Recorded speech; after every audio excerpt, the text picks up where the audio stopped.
تل ابیب کی صورتحال یہ ہے کہ وہاں پر سائرن بج اٹھے ہیں اور شہریوں کو بنکرز میں جانے کی ہدایت کی گئی ہے۔ خوف و ہراس کا ایک عالم اس وقت نظر آ رہا ہے اسرائیل میں، اور شہریوں کو بنکرز میں جانے کی ہدایت کر دی گئی ہے۔ ایران میں ایک بار پھر سے اسرائیل پر حملہ کر دیا ہے اور میزائلوں کی بارش کی گئی ہے ایران کی جانب سے اسرائیل پر، اور اسرائیلی حکام نے شہریوں کو بنکرز میں جانے کی ہدایت کر دی ہے۔ تو وہیں اسرائیل کا دفاعی نظام ان میزائل حملوں کو روکنے میں مکمل طور پر ناکام دکھائی دیتا ہے۔ تل ابیب کی صورتحال یہ ہے کہ وہاں پر مسلسل سائرن بج رہے ہیں اور شہریوں کو بنکرز میں جانے کی ہدایت کر دی گئی ہے اسرائیلی حکام کی جانب سے۔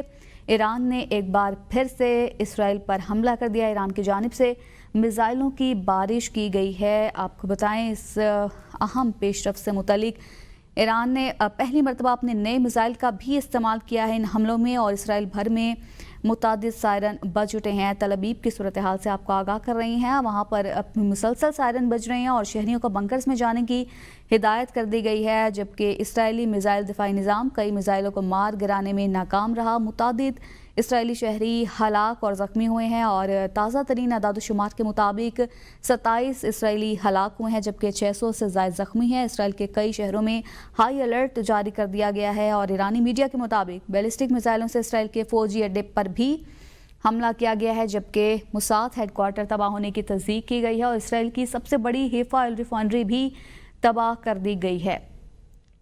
آپ کو بتائیں اس اہم پیش رفت سے متعلق، ایران نے ایک بار پھر سے اسرائیل پر حملہ کر دیا، ایران کی جانب سے میزائلوں کی بارش کی گئی ہے اور تل ابیب میں مسلسل سائرن بج رہی ہیں، شہریوں کو بنکرز میں جانے کی ہدایت کر دی گئی ہے۔ تو وہیں آئرن ڈوم جو کہ اسرائیل کا دفاعی نظام ہے، وہ میزائلوں کو روکنے میں مکمل طور پر ناکام دکھائی دے رہا ہے۔ گزشتہ کئی روز سے ان حملوں کا سلسلہ جاری ہے، اور اس کا آغاز اسرائیل کی جانب سے کیا گیا، اور جوابی کارروائی کرتے ہوئے ایران نے اسرائیل پر حملے کیے ہیں، اور آج ایک بار پھر سے ایران کی جانب سے اسرائیل پر حملہ کیا گیا ہے، میزائلوں کی بارش کی گئی ہے۔ ایران نے ان حملوں میں پہلی مرتبہ اپنے نئے میزائل کا بھی استعمال کیا ہے، اور تل ابیب کی صورتحال ابھی یہ ہے کہ وہاں پر سائرن بج رہے ہیں اور شہریوں میں ایک مسلسل خوف و ہراس پایا جاتا ہے، جبکہ شہریوں کو اسرائیلی حکام کی جانب سے بنکرز میں جانے کی ہدایت کر دی گئی ہے۔ افراتفری کا ایک عالم ہے، خوف و ہراس کا عالم ہے شہریوں میں۔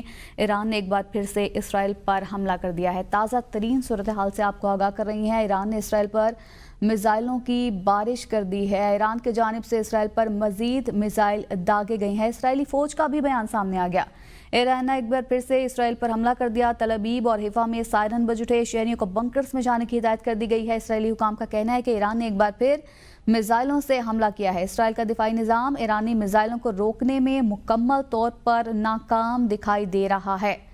تازہ ترین صورتحال ہے، اسرائیلی حکام نے شہریوں کو بنکرز میں جانے کی ہدایت کر دی ہے۔ ایران نے ایک بار پھر سے اسرائیل پر حملہ کر دیا ہے، اور تل ابیب اور حیفا میں سائرن بج اٹھے ہیں جبکہ شہریوں کو بنکرز میں جانے کی ہدایت کر دی گئی ہے۔ شہریوں میں ایک خوف و ہراس واضح طور پر دکھائی دے رہا ہے، جبکہ اعلیٰ حکام کی جانب سے شہریوں کو یہ ہدایت کی گئی ہے کہ وہ بنکرز میں ہی رہیں، اور ہزاروں شہری جو ہیں وہ بنکرز میں پناہ لینے پر اس وقت مجبور ہیں۔ ایران نے اسرائیل پر میزائلوں کی بارش کر دی، جبکہ اسرائیل کا دفاعی نظام ان میزائلوں کو روکنے میں مکمل طور پر ناکام ہو گیا ہے۔